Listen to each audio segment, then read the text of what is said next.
You buy the Oura Ring, the video ends, you wake up in your bed and you believe whatever you want to believe. Or you buy the Galaxy Ring, you stay in Wonderland, and I show you how deep the rabbit hole goes. Remember, all I'm showing you is the truth, nothing more.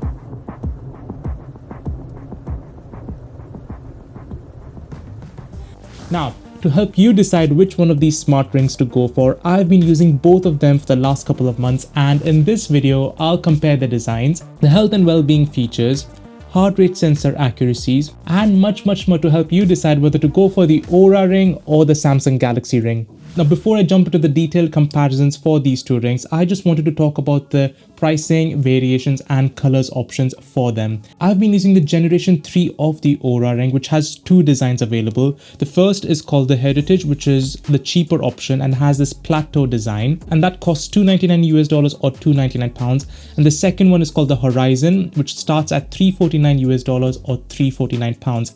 There's also a Generation 4 ring coming very soon called the Oura Ring 4, and that only has a circular uniform design available, and that costs slightly more than the cheaper Oura Ring 3 with the Heritage design. Now, the other thing you need to keep in mind about the Oura Ring is that there's a monthly subscription fee of $599 US or £599, where you can get some additional detailed insight about your activities, readiness, and sleep scores. On the other hand, when it comes to the Samsung Galaxy Ring, it only has this one design option, which is a circular and uniform design with three color options available, ranging from silver, gold, and black. Now, the Galaxy Ring costs almost $400 US or £399, and that's it. There's no other variations, no other design options or premium finishes. That's the flat fee, and there's also no monthly subscription fees for the Galaxy Ring, which is really good in my opinion. Okay, so let's compare the designs of these two rings, and starting off with the Samsung Galaxy Ring, I really like the design of this wearable and the fact that it's so light. It's only 3 grams in weight,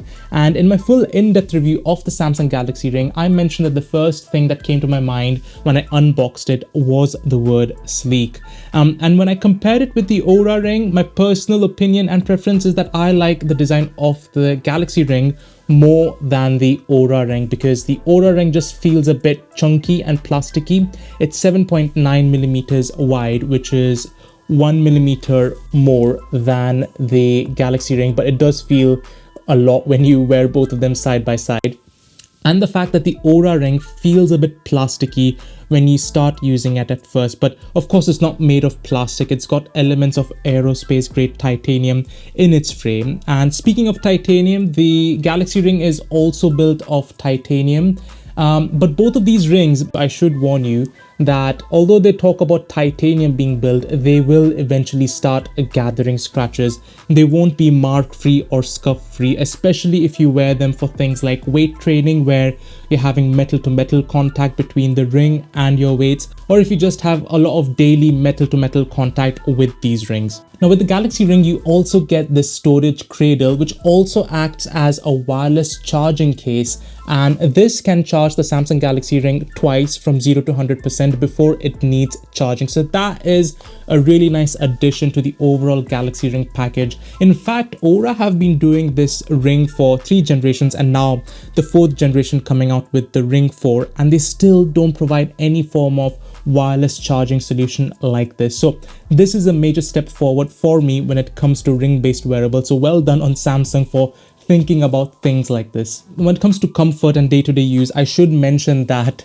wearing both of these rings on my index fingers have caused this dry patch around the index finger.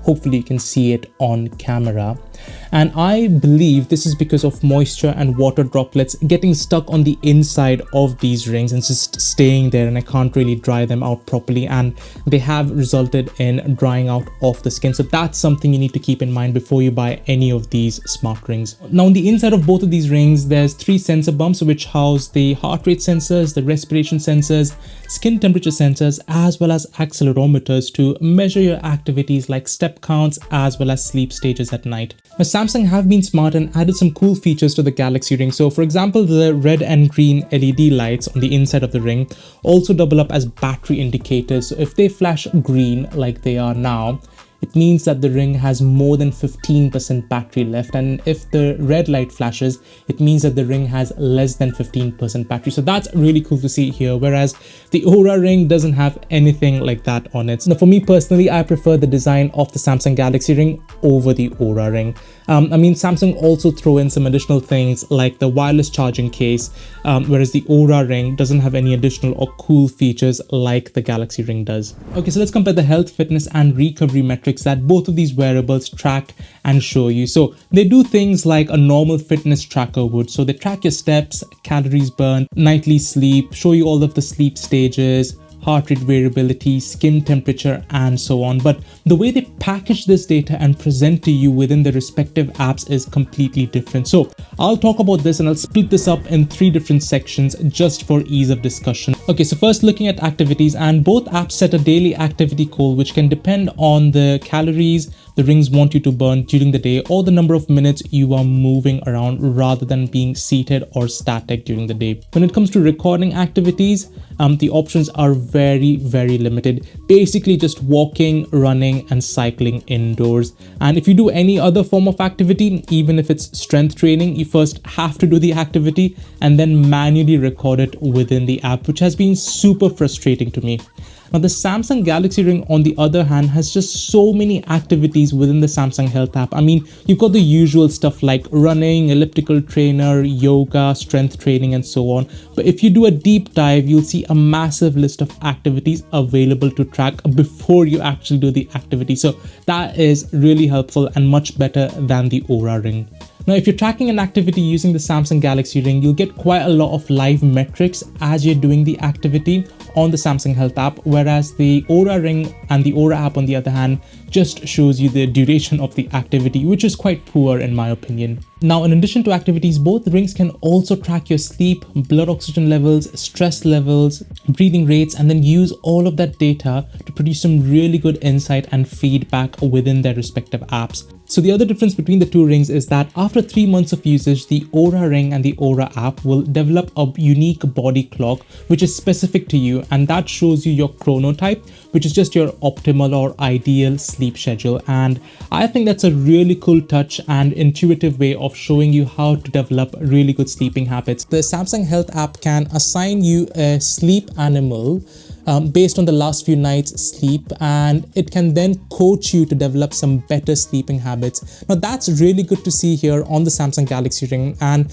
lastly, I wanted to talk about the readiness score from Oura, which uses all of the activity and sleep data to estimate how prepared you are to take on the day. And the Galaxy Ring also has an equivalent to this, which they call the energy score. And this is where both wearables bring it all together and give you a good picture on how to balance your training periods as well as your recovery. Another difference that I have seen in these two wearables is that the Oura Ring and the app computes a metric called resilience, which tells you how ready your body is to take on stressful physiological activities, and it produces this really good map that shows you a trend on how your body is developing resilience over time. The Samsung Galaxy Ring and the Samsung Health app doesn't compute anything like that at all. You see, Oura focuses on wellness and recovery metrics, whereas the Galaxy Ring focuses on activities, performance, and balancing that with your wellness and recovery, which I think is more important than focusing just on wellness and recovery. The other pain point for me is that Oura charged members $599 to show you all of the information that I have just shown you in this video, whereas Samsung is giving all of the detailed insights, analysis, and recommendations for free to all of their users. So for me, because of all of those reasons, the Galaxy Ring edges forward compared to the Oura Ring. Okay, so let's talk about the app interfaces for both of these rings. And I've shown you the apps already, but I just wanted to show you the performance metrics that you get from both of these rings when you view them in their respective apps. So for both rings, the data recorded and presented is somewhat similar to each other. So in the case of outdoor runs, the Samsung Health app shows you usual stuff like distance, calories, steps, pace, heart rate, speed, elevation, and so on. And with the Galaxy Ring, you can also see different heart rate zones as measured by the ring, as well as heart rate recovery being tracked by the ring and shown in the app, which is great to see here, but this is absent from the Oura Ring. Now, if you do something else like strength training using the Galaxy Ring, the data for some reason becomes very limited. I mean, the Samsung Health app doesn't even bother showing you any form of heart rate data for strength training activities. And for the Oura Ring, if you go for an outdoor run, for example, you won't see any detailed pace chart or cadence chart or anything like that. In fact, the data for any form of activity within the Oura app is minimal at best. The Samsung Health app goes a step further by providing a whole heap of training programs that you can add to your calendar, and the app will then coach you through these training programs. There's quite a lot of workout videos for different types of workouts provided for free as well within the Samsung Health app, and these are regularly updated by Samsung as well. There's no such functionality with the Oura app or the Oura Ring, and again, this is another example where the Galaxy Ring and Samsung are trying to give you that extra push to do some more activities and measure your performance, and then balancing it out with wellness and recovery. Whereas in the Oura app, all you see is your activity levels if you move around day to day, and the big focus on wellness and recovery. Now, overall, I am impressed by both of these apps. It's just that the performance metrics measured and shown by both of these rings within their apps is more limited than what you might get with a wrist-based wearable like a Garmin Venue 3 or a Google Pixel watch, or any other form of sports watch like a Garmin Forerunner or a Polar watch. Okay, so let's compare the battery lives of both of these rings. Now, both Oura and Samsung claim that their rings can last for up to 7 days on a single charge, with the new Oura Ring 4 lasting for up to 8 days. But I'm always suspicious when it comes to manufacturer claims around battery lives, because they're always tested with some caveats and certain conditions. So when I test wearables on this channel, I use them exactly like you would. So comparing the battery drain profiles of these two rings, my testing showed that the Oura Ring lost around 8% battery every night, whilst the Galaxy Ring lost 7% whilst I was sleeping, when the blood oxygen measurements were also on for both of these rings. For activities, both rings lost around 2% during workouts.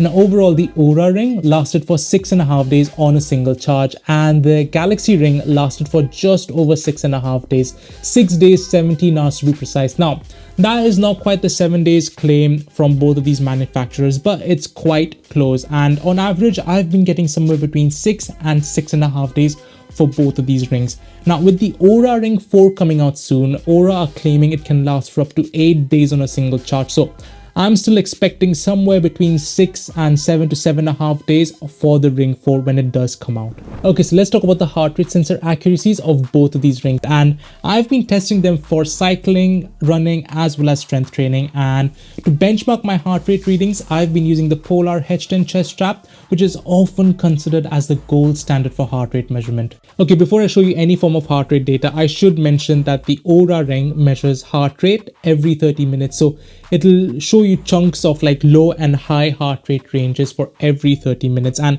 because of that, it's been super frustrating to extract any form of detailed heart rate data from the Oura Ring. I'll show you a detailed comparison and what the calories expended and what the high and the low heart rates look like when I compare it to the H10 chest strap. Looking at indoor cycling, the Galaxy Ring picked up the rise in my heart rate somewhat okay, but as the session went on, the gap between the Galaxy Ring and the chest strap just kept on increasing. It seems like the Galaxy Ring struggles with intervals, and it's quite strange because cycling indoors is one of the easiest activities for wearables to detect and record. Now, the chest strap showed a heart rate range between 90 and 186 beats per minute, with an average heart rate of 157 beats per minute. Now, the Oura Ring, on the other hand, shows a range of around 100 to 179 beats per minute, with an average heart rate of 145 beats per minute. The calorie counts on both of these rings are just completely off. Now, the Oura Ring shows 240 calories, whereas the Galaxy Ring shows 283 calories, and this is against 411 calories on the chest strap.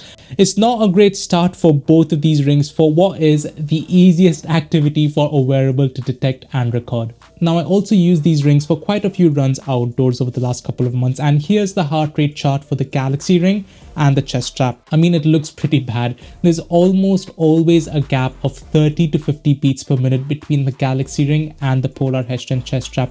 I mean, you can see that the ring tried to reach the first peak at the first interval fairly accurately with just 1 beat per minute difference from the chest strap. But after that, it's just been really, really bad. Now, the Galaxy Ring counted 488 calories burnt versus 521 on the chest strap. And the Oura Ring here recorded 398 calories for the same run, which is worse than the Galaxy Ring. Okay, so I'll be completely honest with you. I am not confident about the heart rate readings coming out of both of these rings. I mean, it's disappointing because they pick up the rise in my heart rate fairly accurately, but then the heart rate readings are just all over the place after that.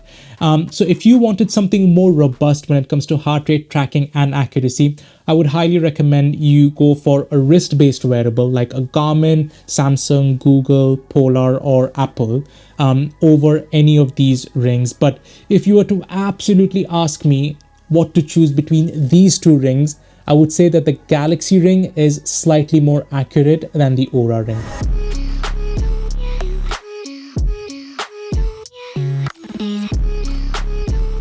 So then, should you buy the Oura Ring or the Samsung Galaxy Ring? Now, both of these rings have very similar battery lives and use titanium in their construction, but the design of the Galaxy Ring for me is just sleeker, smoother, and overall better when I compare it to the Oura Ring. Now, the apps for both of these rings are pretty good. The Oura Ring focuses mainly on wellness and recovery metrics. Whereas on the other hand, the Galaxy Ring strikes a really good balance between performance, activities, wellness, and recovery.